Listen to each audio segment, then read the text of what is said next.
This is Tom Dillon, the Lifetime Liberal, and today is Wednesday, November 4th, 2020. The title of this rant is "The Polls Suck." Do Democrats suck that bad also? So the polls have clearly been indicating, at least the ones that, progressives, Democrats have been looking at, that Joe had a fairly comfortable lead. Basically, for the last 6 months, we knew it would get a little bit closer towards the end, that he had more than a reasonable chance to win Florida by about 2 points or so. And obviously, the Democrats across the board, across the United States, have underperformed, especially in those red state areas they thought they could do better at.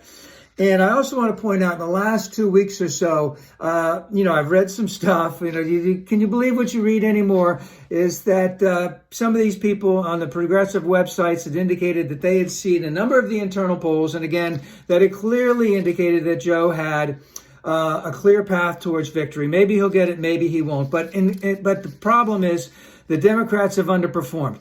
In the Senate, it was predicted again. Collins would lose, Ernst would lose, Tillis would lose. They all won comfortably. Graham had a shot of losing. He won comfortably, and a couple others. So even if Joe is able to pull this out, right now the Senate looks like it will be back in McConnell's hands. And remember, a lot of people put a lot of money in some of these Democrats, and it's in a lot of these areas it wasn't even close.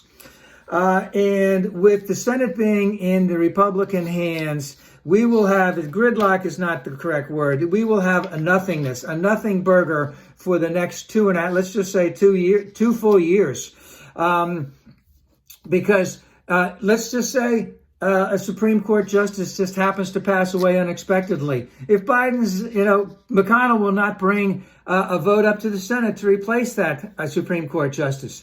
There will be absolutely no relief bill at all.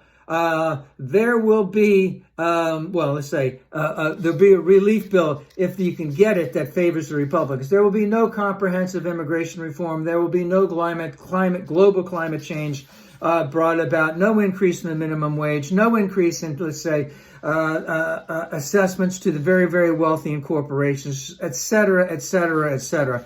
And the biggest thing that I want to say about all this is there is a big red machine, and the Democrats have to be unendingly vigilant as to how strong this machine is, that it is based on grievance, it is based on conspiracy, it is based, on deep state, it is based on this is a hoax, et cetera, et cetera.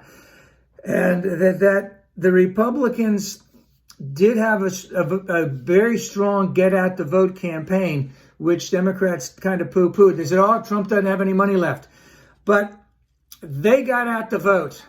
It does not appear as if the Democrats have got out the vote. And the Democrats, let's just say, have a lot of work to do.